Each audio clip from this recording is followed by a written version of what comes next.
Hey friends, thanks for tuning in again to these encouragement videos. We appreciate it a ton. I'm working through 1 Peter. I'm almost done with 1 Peter. If you've been with me on this journey, we started way back in April, I think, when we started doing these, and here we are.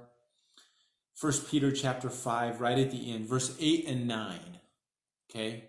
I'm going to read it, and then let's talk about it a little bit. Be self-controlled and alert.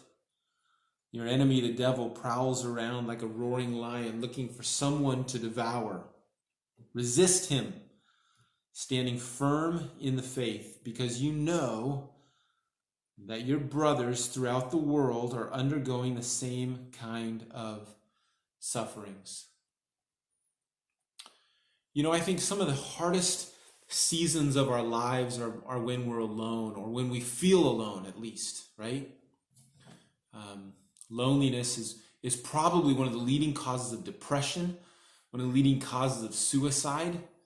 To suffer alone can cause us to lose our focus. It can cause us to slip up and give in to any number of temptations. Being alone in the woods makes you vulnerable to an attack from predators, right? Well, being alone in life makes you vulnerable to an attack from the predator, okay? God's enemy, the devil. Peter says, like a lion on the prowl, God's enemy, the devil, is looking for the lonely ones, the lost ones, the least ones among us. We watched, as a family, we watched through the Animal Planet series, and it's amazing to see how predators, how careful they are to separate the weakest animals from the rest of the group, from the strongest animals, and then, of course, devour them, have them for dinner. And it's a good analogy. That's the enemy's tactic.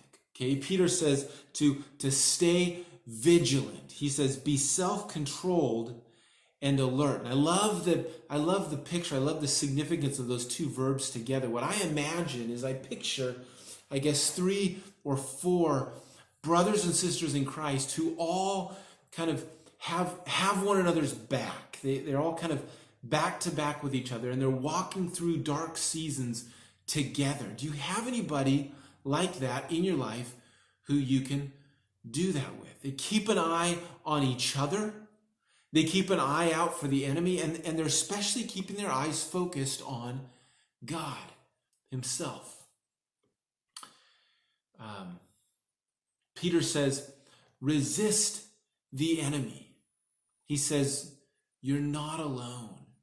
Don't go through this alone. In the feeling of loneliness, really, we aren't alone. In this season of waiting and watching, with all its varied sufferings and stuff that we're going through, we're not alone in this. You and I have brothers and sisters in Christ all around the world who are going through this same season, some to greater degrees, some to lesser degrees than us, but all of us in it together. Peter seems to say, take heart in this. Be encouraged. Be heartened in this. Really, we're never alone if you think about it. At most, we have Jesus, right? And Peter says, stand firm in that one for sure. When he says, resist the devil, stand firm in your faith. And I want to encourage you with that. We love you. I hope you are doing well. Have a good evening.